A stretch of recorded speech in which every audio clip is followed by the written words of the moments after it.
संजय शरीफ जी, राजस्थान से। राधे राधे महाराज जी, प्रणाम। महाराज जी, जीवन में कभी किसी बात को लेकर चिंता हो तो उस समय हम क्या करें महाराज? उस बात में दम ही नहीं जिसमें चिंता हो, फिर चिंता क्या करनी। हम बात नहीं पूछ रहे, उस बात में दम ही नहीं जो हमें चिंतित कर दे। बात तो वो है जो निश्चिंत कर दे। कोई भी बात होगी जिसमें तुम चिंतित हो, हमें जानने की जरूरत नहीं, वो माइक ही होगी। और जिसको परमात्म प्राप्ति की या परमानंद प्राप्ति की या महासुखी होने की बात आई, इसमें तो निश्चिंतता आती है, इसमें चिंता थोड़ी होती है। इसका तो आश्रय लेने मात्र से निर्भय निश्चिंत निशोक हो जाता है प्राणी। अच्छा, जगत की कोई भी ऐसी बात नहीं जो आपको चिंता में न डाल दे। एक दो बात नहीं, सब बात है। हमारा पद न छिन जाए, इतनी संपत्ति मिल गई, कहीं कोई इसको लूट न ले, हमारे परिवार के ही हमें धोखा न दे दे। मतलब हर विषय पर दृष्टि डालो, चिंता ही चिंता है। निश्चिंत होने का एकमात्र उपाय है प्रभु के चरणों का आश्रय लेकर दूसरों को सुख पहुंचाने की बात, अपने को कष्ट सहने की बात आ जाए तो अभी तुम निश्चिंत हो जाओगे। बोलो, चिंता का विषय अपने सुख की बात, अपना जहां तक मान रखा है घेरा उसकी बात, अपनी मान्यता की बात, यही हमें चिंता पहुंचाती है। जरा घेरे को तोड़ दो। औदार चरिता नाम वसुधैव कुटुंबकम, ये सब विश्व मेरा भगवान का स्वरूप, मेरी आत्मा है। अब चिंता खत्म। मेरे प्रभु जो विधान करते हो मंगलमय होता है, राम का किया मीठा लागे, चिंता खत्म। चिंता जहां है उसे पकड़ो तो चिंता ही मिलेगी। क्यों, किसका प्रश्न है? आप बताइए। चिंता को पकड़ रखे हो इसलिए चिंता है। निश्चिंत होना चाहो तो अभी हो जाओ, इसी क्षण हो जाओ। हम ये पूछेंगे कि क्या चिंता है, तो एक दो चिंता के विषय है, बाजार लगी हुई चिंता की। एक चिंता नहीं है, बाजार लगी हुई चिंता की। हर समय बिना आग के जलाती रहती है चिंता सबको। हम कहते हैं चिंता मत करो, चिंतन करो प्रभु का, गुरुवाणी का, नाम का। अगर निश्चिंत ना हो जाओ तो बताओ। हमारी बात समझना, तुमने जितनी मान्यता मान रखी है अपनेपन की, शरीर में, शरीर संबंधियों में, रिश्ते नातों में, उसकी चिंता, अर्थ की चिंता, हार जीत की चिंता, सुख दुख की चिंता, लाभ हानि की चिंता, मान अपमान की, ये तो सब चिंता की ही बातें हैं। एक है, अनेक हैं।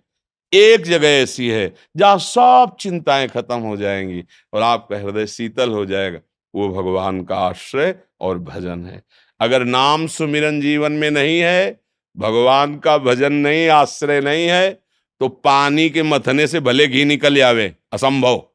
बालू के पेरने से भले खूब बढ़िया तेल निकल आवे, असंभव। बिना भजन के तुम चिंता रहते नहीं हो सकते, ये पक्की बात है। बारी मथे घृत होए बरु, सिकता ते बरु तेल, बिनु हरि भजन न भव तरी या सिद्धांत। ये चिंता ही संसार, इसी से मुक्त करने के लिए तो संतों का जो भगवत प्रेमी महात्मा जन है वो सब प्रयासरत रहते हैं कि आप वाणी को समझो, आप नाम को जपो। देखो आनंदित होते हो कि नहीं होते हो? क्यों, कोई इसमें तर्क? जी। महिमा पांडे जी, गुरुदेव आपके चरणों में कोटि कोटि प्रणाम। सदगुरुदेव भगवान, हमारा प्रश्न है कि जब शरीर पूर्ण होता है तो ये पंच तत्व में विलीन हो जाता है, एवं जो जीवात्मा होता है उसे कर्मानुसार यातना देह आदि शरीर जैसा वर्णन है, किंतु तब हमारा मन कहाँ होता है? अर्थात जब हमें नरक या स्वर्ग आदि कर्मानुसार प्राप्त होते हैं, अथवा तब मन भी साथ ही होता है, क्योंकि आप कहते हैं कि मन में कई जन्मों के संस्कार पड़े होते देखो, हैं। तीन शरीर प्रगट में परमार्थ दृष्टि से देखे गए। प्रथम ये स्थूल शरीर जो पंचभूत से बना हुआ है। द्वितीय सूक्ष्म शरीर जिसमें मन, बुद्धि, चित्त, अहंकार और 5 ज्ञानेंद्रियां, ये सूक्ष्म शरीर। और त्रिगुणात्मिका सतोगुण, रजोगुण, तमोगुण के द्वारा जो स्वभाव बनता है उसे कारण शरीर कहते हैं। त्रिगुणात्मिका माया कारण शरीर, मन, बुद्धि, चित्त, अहंकार, 5 ज्ञानेंद्रियां, ये सूक्ष्म शरीर। और पंचभूत रचित 5 कर्मेंद्रियां जो बाहर क्रियाशील रहती हैं, ये स्थूल शरीर। स्थूल शरीर तो छूट जाता है, पर उसका स्वभाव और किए हुए शुभ अशुभ कर्म अंतःकरण सहित, अंतःकरण चतुष्टय चार है, मन, बुद्धि, चित्त, अहंकार। बुद्धि का कार्य निश्चय करना, मन का कार्य संकल्प विकल्प करना, चित्त का कार्य चिंतन करना, और अहम का कार्य क्रिया को स्वीकार करना, मैं करता मैं भोगता। ये पूरा सुरक्षित जाता है, चाहे वो देवलोक जाए तो देव शरीर में, नरक जाए तो यातना शरीर में, या जिस शरीर में भेजा जाए ये पूरा सुरक्षित रहता है, सूक्ष्म शरीर और कारण शरीर। इसी के कारण अनुभव तो सब कुछ मन को ही होता है ना। अभी देखो, यहां से हमें औषधि लगा दी जाए और त्वगेंद्री का संपर्क मन से हटा दिया जाए, तो इसे काट डालो, हम देखते रहेंगे लेकिन कष्ट का अनुभव नहीं होगा, क्योंकि नेत्रेंद्री केवल देख रही है, त्वगेंद्री औषधियों के द्वारा मन संपर्क से रहित कर दी गई। अब मन वहां संपर्क नहीं कर पा रहा, त्वगेंद्री को चीर दीजिए, कोई फर्क नहीं पड़ेगा। अर्थात जागृत में, इस अवस्था में, पंचभूत देह में जो हमें कष्ट का आभास करा रहा है वो मन ही करा रहा है। अच्छा, जिससे स्वप्न अवस्था में स्थूल शरीर पड़ा रहता है सैया पे, पर मन नाना प्रकार की दुखद या सुखद घटनाएं प्रकट करता है, तो अनुभव सत्य तो ही होता है ना कि मुझे दुख हो रहा है या सुख हो रहा है, पर उसमें कुछ नहीं होता, कुछ नहीं होता, केवल मन का कल्पनात्मक भाव होता है। ऐसे ही नरक स्वर्ग का भोग है, जैसे स्वप्न में देखा ना सुख दुख, ऐसे ही पाप कर्म किए तो भयानक मन में वो दुख वृत्तियां, मन ही को तो अनुभव हो रही, पुण्य कर्म किए तो उत्तम सुख की वृत्तियां उदय हुई। पर इससे भी एक अलग गति है, इन तीनों शरीरों से अलग है मेरा आत्म स्वरूप। जैसे ऐसे बिल्कुल सरल भाषा में, जब हम कहीं के लिए तैयार होते हैं तो एक बनियान पहनते हैं, फिर उसके ऊपर शर्ट पहनते हैं, फिर ऊपर कोट डाल लेते हैं। बनियान है कारण शरीर, शर्ट है सूक्ष्म शरीर, और कोट है स्थूल शरीर। लेकिन पहनने वाला तो अभी परिचय में ही नहीं आया। ये तो तीन शरीर है ना, पहनने वाला कौन है? वो आत्मा है, वो परमेश्वर है, वो गुरु स्वरूप, वो सच्चिदानंद भगवान है, उसी का अंश कहा जाता है। उसको पहचान लो, बस इसीलिए मनुष्य शरीर मिला है।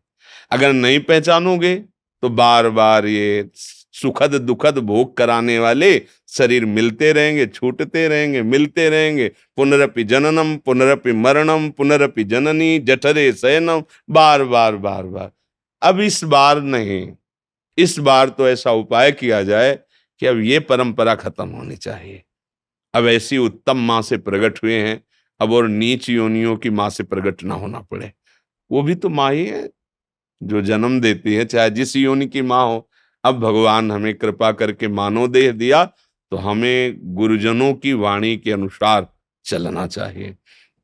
जब हमारा अधर्माचरण होता है तो चिंतन का स्तर गिर जाता है, बहुत नीच कोटि का चिंतन होता है, जिसे स्वार्थ कहते हैं।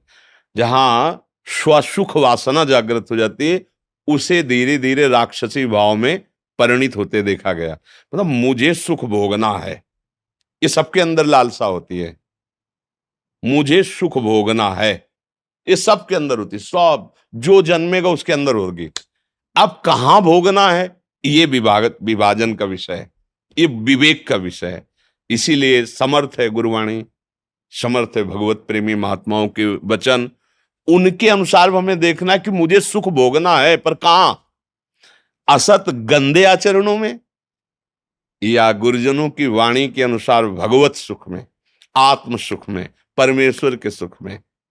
यही हमारी गलती हो जाती कि हमें भोगना सुख है, चाह है, क्योंकि हम सुख स्वरूप भगवान के अंश हैं, तो हम सबकी मांग है सुख। देखो, पिता के कुछ लक्षण ऐसे होते हैं जो स्वाभाविक पुत्र में आते हैं। जैसे हमारे सबके अंदर एक चाह है, कभी मरूं नहीं, कभी ना मरूं, ये चाह है।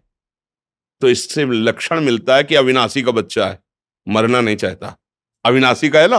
और मैं कभी दुख ना भोगूं, परम सुखी रहूं, तो सुख सिंधु भगवान का बच्चा है, ये बात समझ में। आनंद सिंधु भगवान का तू अंश है, इसीलिए जैसे मांगे ना हमारी, मैं कभी मरूं नहीं, मैं कभी दुखी नहीं हूं, मतलब मैं अविनाशी हूं और मैं आनंद स्वरूप बनूं। तो रसो वैसा रसम ह्याम लब्धा आनंदी भवतु, मतलब उस आनंद स्वरूप भगवान के हम अंश हैं परमात्मा के। यदि हम अपने गुरुजनों की वाणी के अनुसार चले और हम उस स्वरूप को समझ जाए तो अभी परमानंद है।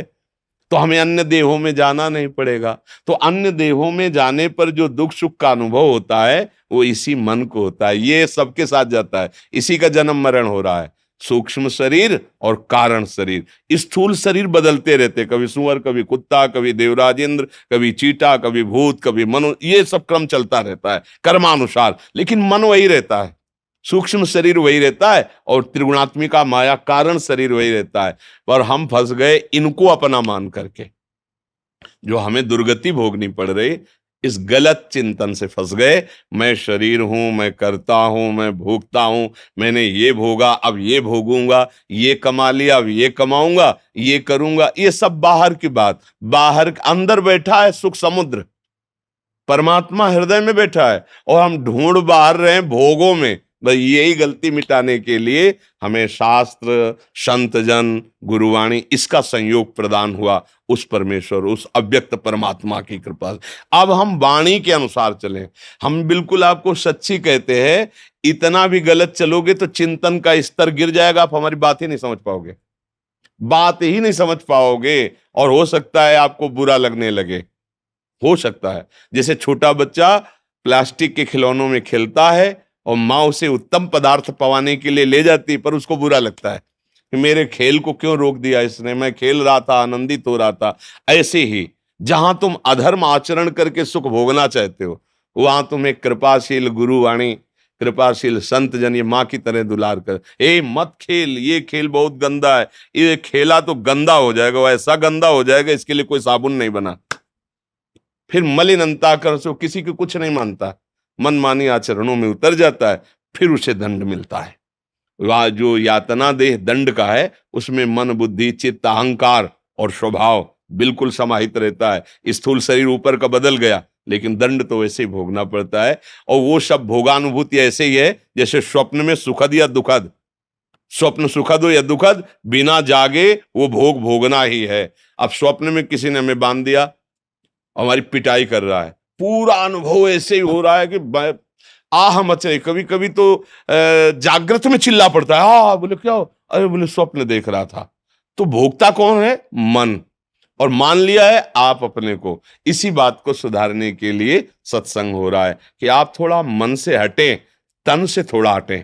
तन को अपनी पोशाक माने, ना कि मैं। देखो अपने लोग कितने फंस गए, इस शरीर को मैं ही तो मान रहे हैं ना। अब इसको मैं मानने के लिए मेरी जरूरत हो गई। अब मेरी जरूरत है तो फिर हमें जो मन आया सो कर रहे हैं। अगर हम मन की बात समझें और तन की बात समझें और हम उसके न्यायाधीश बने, तो बहुत जल्दी हम परमात्मा साक्षात्कार कर लें। तो इसलिए बहुत सोच समझ करके हमारा एक एक कदम चले, तो हमें जाने नहीं पड़ेगा, ना देव देह और ना यातना देह। हम सीधे अपने प्रभु को प्राप्त होंगे, काम खत्म हो जाएगा, आवागमन मिट जाएगा। नहीं तो मन, बुद्धि, चित्त, अहंकार और ये त्रिगुणात्मिका माया के द्वारा रचा हुआ स्वभाव ये साथ जाता है। लोक लोकांतर कहीं भी जाओ, आ ब्रह्म स्तंभ पर्यंतम सर्वम मायामयम जगत, तिनके से लेकर ब्रह्मा तक जो कुछ भी है सब माया में है। यहाँ की दौड़ भाग, बस थोड़ा अच्छा स्वप्न समझ लो। जैसे स्वर्ग आदि के भोग हैं, लंबा स्वप्न, थोड़ा अच्छा स्वप्न, लेकिन जगोगे तो पुण्य छिड़े मृत्यु लोके विशंति, फिर वही प्रपंच। इसलिए नाम जप करो, अंदर ही अंदर खूब नाम जप करो, सब ठीक हो जाएगा। प्रभु बड़े करुणामय हैं, हमें उनकी करुणा पर भरोसा है, गुरु की करुणा पर भरोसा है। वो जहां कृपा करते हैं वहां फिर फतेह ही फतेह होती है। विजय, फतेह का मतलब विजय। अब काम क्रोध माया तुम्हें परास्त नहीं कर पाएगी। जो गुरु शरण है, गुरु वाणी की शरण में है और उसके अनुसार अपना जीवन चला। ये जो बातुल भूत विवश मतवारे, ते नहीं बोले वचन विचारे, तिनकर कहा सुने नहीं का। ये मदांध लोग, माया ग्रसित चित्त वाले, कुछ का कुछ, कुछ का कुछ। शास्त्रों का अर्थ ऐसे समझ में आता है, आपका आहार पवित्र हो, आचरण पवित्र हो, आप अनुशासन, शास्त्र अनुशासन में हो, फिर आप देखो एक एक बात समझ में आएगी आपको। आहार गलत है, आचरण गलत है, तो हम लोगों की जो शास्त्रों की बात है, संतों की बात है, उसका तुम उपहास करोगे, मजाक बनाओगे। ऐसा खूब कमाओ, खाओ, भोगो, जियो मौज मस्ती से, वर्तमान के लिए तुम बोल रहे हो ना, लेकिन कल तुम्हारा कैसा होगा? जो कल के लिए सोचता है वही विवेकवान होता है। हम इस समय तो खड़े हैं सही जगह, लेकिन हमारा कदम कहां पर पहुंचने जा रहा है, वो विवेकवान है। अरे चलो देखेंगे, वो अंधा आदमी है। हमारा कदम प्रकाश में पहुंचना चाहिए, देख के रखना है, मैं कौन सी क्रिया कर रहा हूँ, क्या बोलने जा रहा हूँ, ये विवेकवान का लक्षण है। पर जो गंदा आहार, गंदा आचरण, गंदा चिंतन, गंदा, तो वो संतों की भी निंदा करते हैं, शास्त्र की भी निंदा करते हैं, क्योंकि पल्ले कुछ पड़ता नहीं, मलिन बुद्धि है। ये तो बड़ी कृपा है कि ऐसे कलिकाल में भी आप लोग ऐसे श्रद्धावान हैं कि संतों की बात सुनना चाहते हैं, प्रभु के मार्ग में चलना चाहते हैं। नहीं तो अब ऐसी हवा चल रही ना, सत्य मार्ग की तरफ चलने की हिम्मत नहीं रह गई, सत्य चिंतन करने की हिम्मत नहीं। इतना विषयों ने परास्त कर दिया है कि सत्य वचन सुनने की भी ताकत नहीं रह गई, सत्य वचन मनन करने की ताकत नहीं रह गई, सत्य वचन आचरण की। सत्य मार्ग है कैसे हम उस ब्रह्म तत्व को जाने जो हमारा स्वरूप है, कैसे हम परमात्मा को प्राप्त हों, ये सत्य मार्ग है। अगर वो आनंद समुद्र मिल गया तो चुल्लू दो चुल्लू पानी के लिए किसी की तरफ देखना पड़ेगा क्या? जिसे सुंदर गंगा की धारा में अवगाहन करने को मिले, उसे गड़ैया छोटे छोटे गड्ढे देखने पड़ेंगे। अरे आनंद का समुद्र है परमेश्वर, परमात्मा आनंद हम उसी की खोज कर रहे हैं। आप गौर से देखना, किसी भी भोग में, आप तो लोग तो गृहस्थ में हो, जहां किसी भोग को भोगोगे तो जो भोगने के पहले आपने सोचा था सुख, वो आपको आने मिलेगा भोगने के बाद। एक मन में फिर अशांति होगी कि वो बात तो नहीं जो मैंने सोचा था। वो चाह रहा था कि अगर ये भोग मिल जाए तो मैं कृतकृत्य हो जाऊंगा, और जब भोगा तब उसे लगा इसमें नहीं है, फिर वो दूसरे शरीरों में, दूसरे विषयों में, दूसरे भोगों में पूरा जीवन केवल इसी प्रश्न के समाधान में ढूंढने में चला जाता है और हाथ कुछ नहीं लगता। जैसे भूत के लड्डू हो ना, खूब खाओ कोई तृप्ति नहीं होगी, और ना खाओ तो ललचाओ, ऐसे ही माया है। खाओ तो तृप्ति नहीं और ना खाओ तो जलो। तो हमें ये मार्ग थोड़ा गलत है, हमें थोड़ा मार्ग चयन करना पड़ेगा। जिस मार्ग में अपने लोग बहते चले जा रहे हैं भोगों के, हमारी चाह भोग नहीं है, हमारी चाह शांति है, आनंद है। और भगवान करे त्यागा शांति अनंतरम, त्याग से शांति प्राप्ति होती है। संयम में आओ, मर्यादा में आओ, मर्यादा पूर्वक विषय को भोगो, तो आपको विषयों से वैराग्य हो जाएगा और भगवान की तरफ रति हो जाएगी।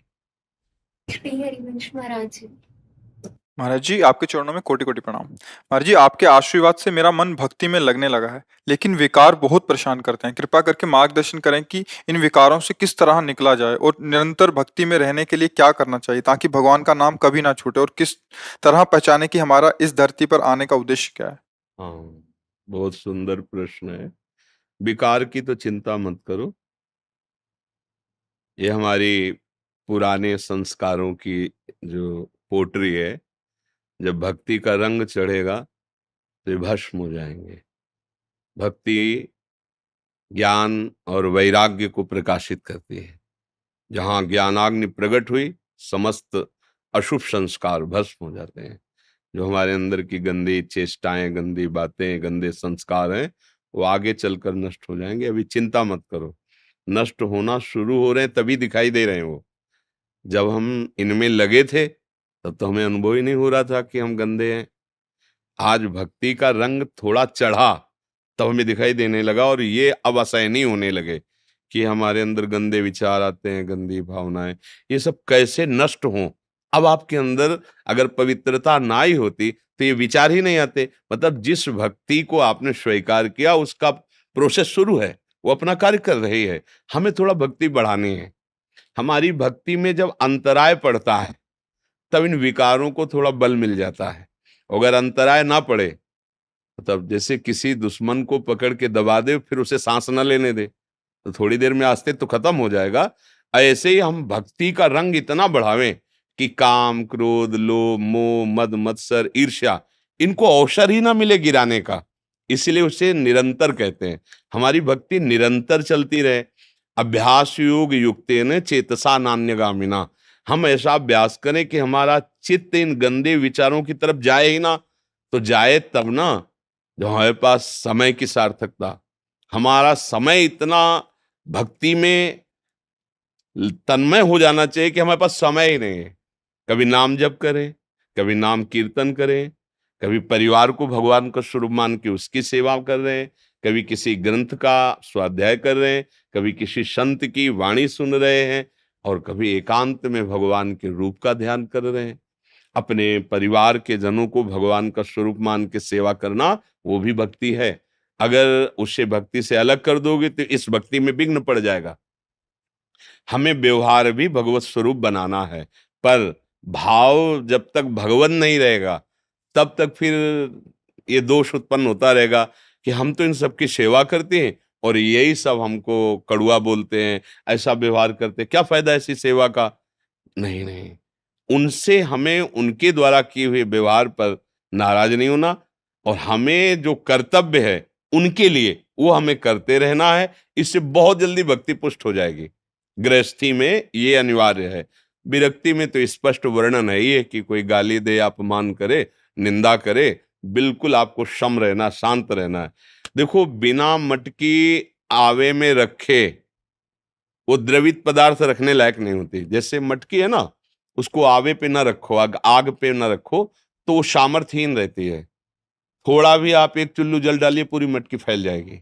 और वही जब आवे में तप के तैयार होती है तो वर्षों उसमें जल भरा रहे तो भी नहीं फटेगी, क्योंकि मजबूत हो गई। अब हमें भगवदानंद चाहिए तो अब हमारे मन को थोड़ा जलना पड़ेगा। काम की जलन, क्रोध की जलन हम जब नहीं सह पाते तब क्रियाओं में उतरते हैं। तो हम जो धर्म से अलग क्रियाएं हैं उनको ना करें, उनसे जो जलन हो रही उसको हम सह जाएं, तो हमारा हृदय धीरे धीरे इतना सामर्थ्यशाली हो जाएगा कि किसी के द्वारा किए हुए प्रतिकूल व्यवहार या किसी के द्वारा की हुई निंदा का प्रभाव ही हृदय में नहीं पड़ेगा। हृदय में एक आनंद, एक मस्ती रहेगी। वही मस्ती हर विपत्ति को चीरते हुए परमार्थ के पथिक को आगे बढ़ाती है। तो भक्ति का रंग हमारे हृदय में कैसे चढ़े? भगवान ने गीता जी में कहा है, मच्चित्ता मदगत प्राणा बोधयन्तः परस्परम कथयन्ति च माम नित्यम तुष्यन्ति च रमन्ति च तेषां सतत युक्तानाम भजताम प्रीतिपूर्वकम ददामि बुद्धि योगम तम येन मामुपयान्ति ते। मच्चित्ता, मेरे चित्त वाले बनो। अभी चित्त विषय चित्ता, अभी चित्त विषयों का चिंतन करता है, व्यक्ति का चिंतन करता है, पदार्थ का चिंतन करता है। अब मुरारी पादार्पित चित्त वृत्ति, चित्त ही नहीं, एक एक वृत्ति कृष्णाकार हो, भगवदाकार हो, यह हमें प्रयास करना है। योगी जन चित्त वृत्ति का निरोध करके परमात्मा स्वरूप में लगाते हैं, ज्ञानी जन चित्त वृत्ति का लय स्वरूप में कर देते हैं, और भक्त जन चित्त वृत्ति को अपने भगवान में लगाते हैं। अगर भगवान में चित्त वृत्ति नहीं लगेगी तो फिर भक्ति किस बात की हो रही है? जो हमारे चित्त चोर प्रभु हैं, बार बार उनके रूप का चिंतन, नाम का चिंतन, लीला का चिंतन, गुण का चिंतन। और फिर मदगत प्राणा, जैसे प्राणवायु हमारी, तभी हम जीवित हैं। अन्न और जल आदि से प्राणवायु हमारी पुष्ट होती, प्राण पुष्ट होते हैं। अब हमारा प्राण पोषण होना चाहिए भगवत चिंतन। भगवत चिंतन छूटे तद विस्मरणेन परम व्याकुल। हमें ऐसी व्याकुलता होनी चाहिए जैसे कोई सांस बंद कर दे तो हम फड़फड़ा जाएंगे ना। ऐसे हमारा प्रभु का चिंतन छूटे तो हमारे प्राण व्याकुल, अरे भगवान को मैं भूल गया, इतनी देर इतने मिनट भगवान को भूल गया। तो अब हमारे अंदर मदगत प्राणा वाली भक्ति आ रही। जैसे श्वास प्रश्वास हमारी स्वाभाविक चल रही, ऐसे हर श्वास, एक भी श्वास खाली न जाए, हम भगवान का नाम स्मरण करें, भगवान की लीला गायन करें। बोधयंता परस्परम, जब हम चार लोग बैठे तो प्रपंच की वार्ता न करें, घर परिवार की एक दूसरे की निंदा संतुष्टता वाली बातें न करें, प्रभु की चर्चा करें। पर ऐसा संभव? जहां चार लोग बैठेंगे किसी की टांग खींचेंगे, निंदा करेंगे, वो ऐसा तो है, पर ऐसा निंदा, ये प्रपंच वार्ता, समय हम बहुत बर्बाद करते हैं। भगवान कह रहे समय कहां खर्चा करो, बोधयंता परस्परम, ज्ञान की बात करो, भक्ति की बात करो, मंगल बात करो, जिसमें आनंद हो, ऐसी बात करो। निंदा स्तुति की, प्रपंच की बात क्यों करते हो? कथयन्ति च माम नित्यम, मेरा ही कथन करो। तुष्यन्ति च रमन्ति च, उसी में संतुष्ट रहो, आनंदित हो जाओ।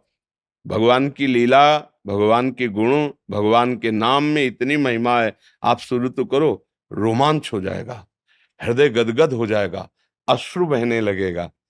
तेषाम सतत युक्ता नाम, आप भजन चल पड़ा निरंतर। अब क्या होगा?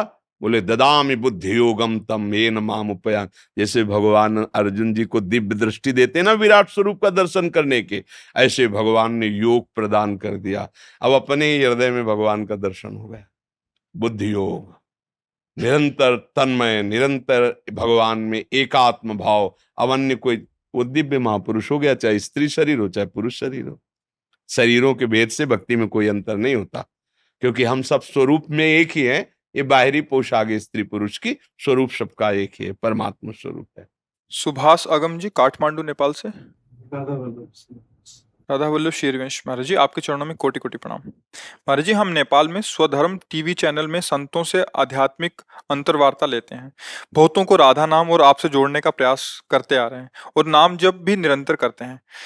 आपकी दया से नेपाल में बहुतों को राधा नाम से जोड़ रहे हैं। और पशुपतिनाथ से हम, मेरी श्रीमती, मेरे दोस्त और इनकी श्रीमती, हम लोग आपके लिए पशुपतिनाथ से रुद्राक्ष भी लेके आए हैं और नेपाल का एक चुनरी भी लेके आए हैं। सबसे बड़ी भेंट तो ये है कि आप नेपाल में राधा नाम, ये सबसे बड़ी भेंट है कि आप हमारी श्री जी का नाम अगर 4 वचन भी कोई मान गया तो जीवन परिवर्तन हो और जाएगा। अगर हो सके कभी तो नेपाल आइएगा। हम तो ऐसे, हाँ, हम ऐसे बिके हुए जीव है कि धाम से कहीं बाहर ही ले जाते। धाम आजीवन।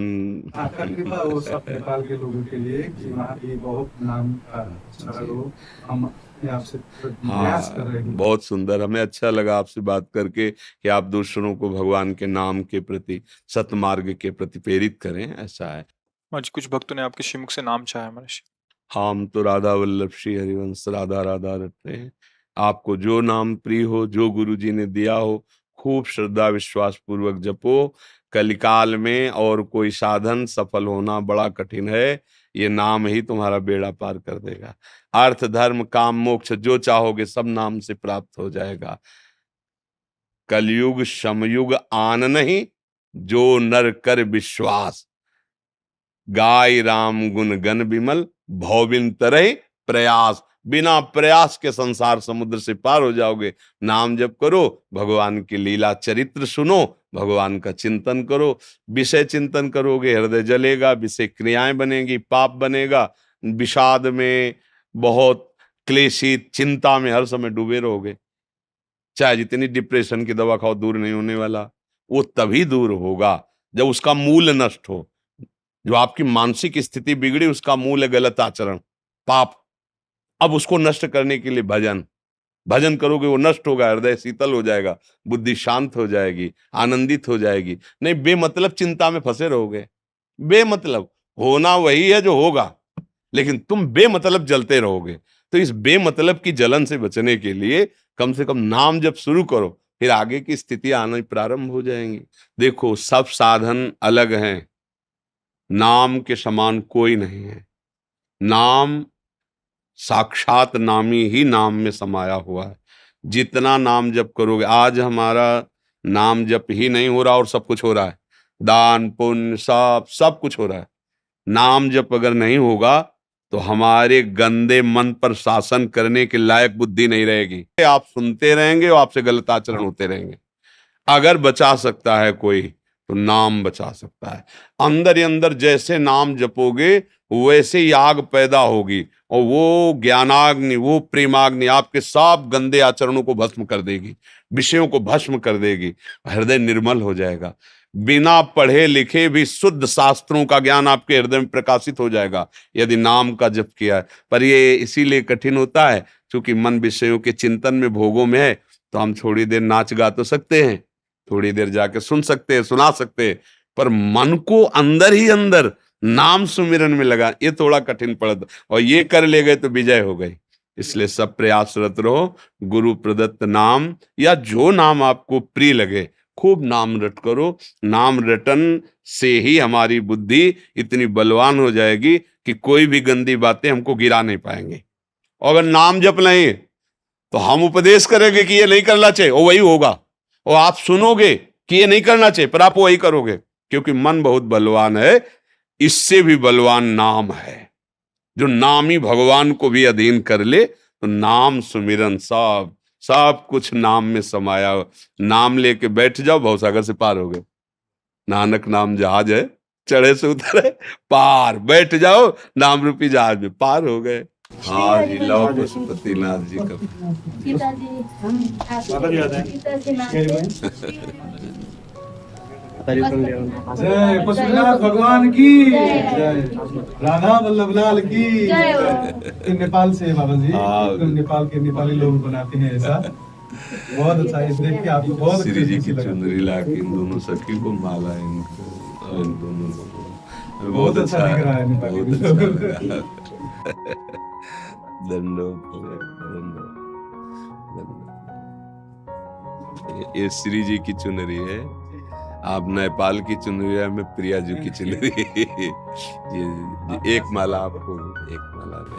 आपका आशीर्वाद से नेपाल में और नाम का हाँ। धुन चले। जी जी, बहुत बहुत लोग को भक्ति भी जुड़ा है, बहुत लोगों ने आपको चाहा है, और मुझे पता है कि और भी लोग जुड़ेंगे। अब हम हर हर प्रयास करेंगे कि और भी जोड़ेंगे। धन्यवाद। पशुपतिनाथ से महाराज जी के स्वास्थ्य की कामना करते हैं। इसीलिए सुरक्षित है, आप सबके आशीर्वाद है। धन्यवाद। ओके, राधा वल्लभ। राधा वल्लभ श्री हरि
हाँ हमने ले लिया, अब पा आप ले लो, ठीक है। तो शायद आप